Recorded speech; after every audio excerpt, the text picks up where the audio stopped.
जय हिंद दोस्त, welcome my YouTube channel B K classes जगह में। दोस्तों आज हम लोग पढ़ेंगे क्लास 12 का इतिहास, चैप्टर 10। चैप्टर का नाम है दोस्तों उपनिवेशवाद और देहांत।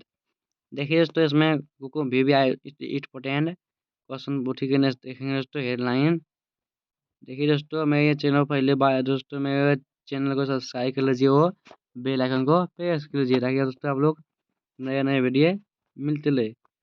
देखिए राजमहल की पहाड़ियों की यात्रा करेंगे जहाँ पहाड़ियों और संस्थान लोग रहते हैं।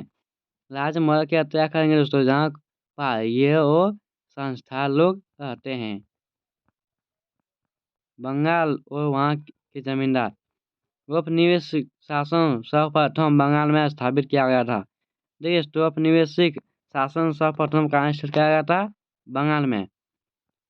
सन 1797 में वर्धमान आज के बुद्धिमान मान एक नीलामी की गई। कब नीलामी की गई दोस्तों? 1797 में। सन 1793 में इस्लामाबादी बंदोबस्त लागू हो गया था। कब लागू हुआ था दोस्तों? 1793 में।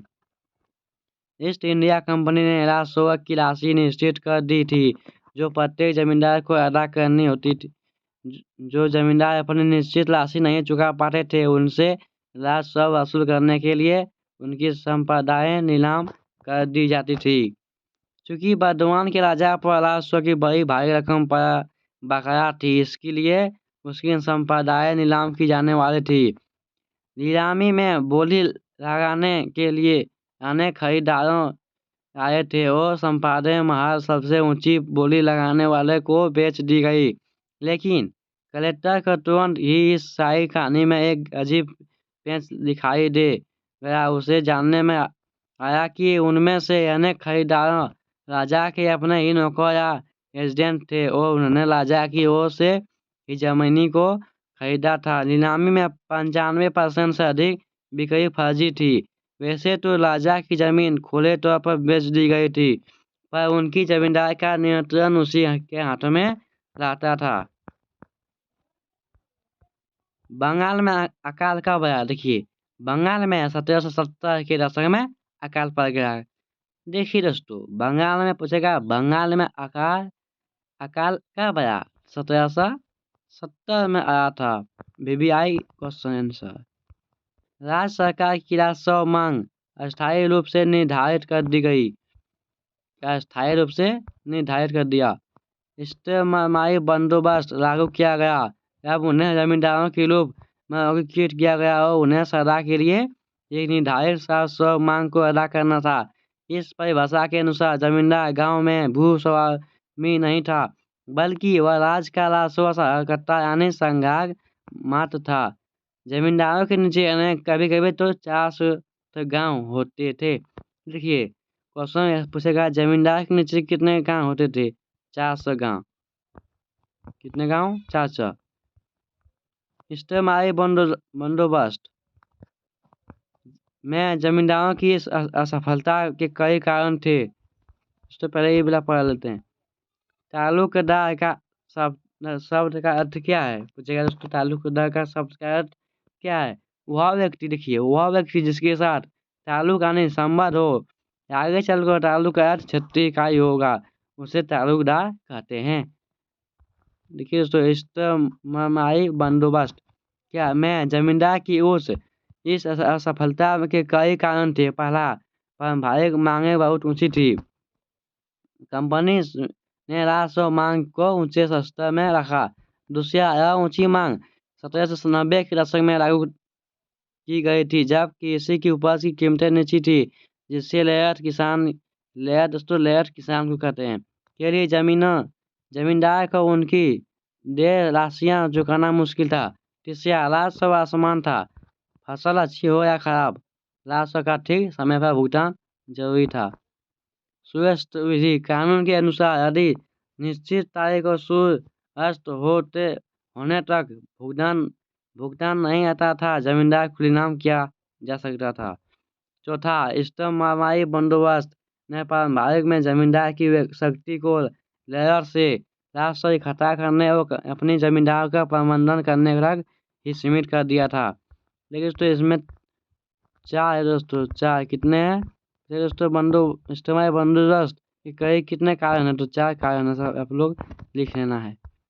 कलेक्टर का कार्यालय सत्ता के एक विकल्प केंद्र के रूप में उभर गया और जमींदार के अधिकार को पूरी तरह सीमित एवं प्रतिबंधन कर दिया गया। लाभ से इकट्ठा करने के समय जमींदार का एक अधिकार जिससे आमतौर पर हमला करते थे गांव में आता था। खराब फसल होने चाहिए, ये दोस्तों आप लोग के बीच में क्वेश्चन आता है। राजस्व संगठन सही से क्यों नहीं हो पाया था? दोस्तों इसका आंसर यहाँ है 1798 में अकेले वर्धमान जिले में ही राजस्व भुगतान के बकाया संबंधित 30,000 से अधिक वाद लंबित थे। कीमत के कारण किसानों के लिए अपनी देय राशियों का भुगतान बहुत कठिन होता था। वो कभी कभी ऐसा भी होता था कि रैयत जानबूझकर भुगतान देर कर देते थे। धनवान रैयत वो गांव के मुखिया जोतदार वो मंडल जमींदार को परेशानी में देखकर बहुत खुश होते थे, क्योंकि जमींदार आसानी से उन पर अपनी ताकत का इस्तेमाल नहीं कर सकता था।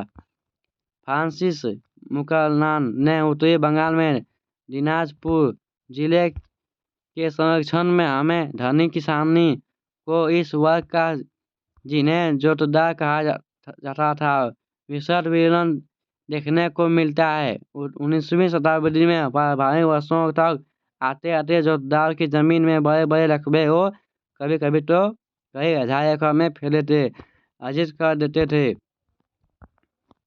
गांव में जोतदारों की शक्ति जमींदारों की ताकत और अपेक्षा अधिक प्रभावशाली होती थी। जमींदार शहरी इलाकों में रहते थे, जोतदार गांव में रहते थे। जमींदार है दोस्तों तो बेसी पैसा वाला होगा, वो शहर में रहता था। तो देखिए जोतदार तो गाँव, किसान तो गरीब रहता है, इसलिए गांव में रहता है। जमींदारों को नीलाम किया जाता था, वो अक्सर जोतदारों की उन जमीनों को खरीद लेते थे।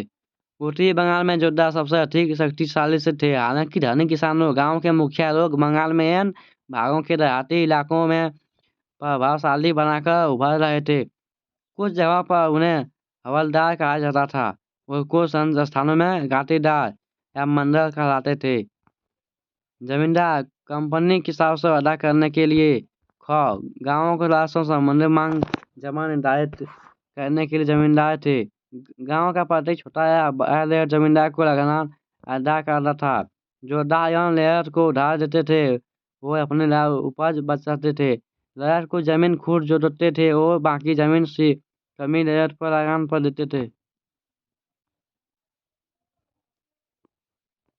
हाजी बिक्री देखिए कई वर्धमान के राजा ने पहले तो अपने जमींदारों का कुछ हिस्सा अपनी माता को दे दिया, क्योंकि कंपनी ने निर्णय ले रखा था कि स्त्रियों की संपत्ति को नहीं छीना जाएगा। फिर दूसरे कदम के तौर पर उसे एजेंटों ने नीलामी की प्रक्रिया में जोत दिया।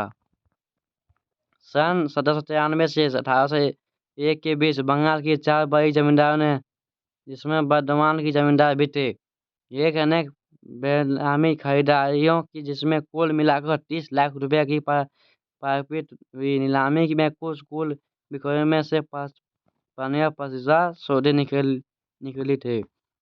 जब कोई बाहरी व्यक्ति नीलामी में कोई जमीन खरीदते थे कभी उन्हें हर मामले में उसका कब्जा नहीं मिलता था। कभी कभी तो पुराने जमींदार को तलिथियाल एवं खरीदारों के लोगों के मारपीट कर भागा देते थे।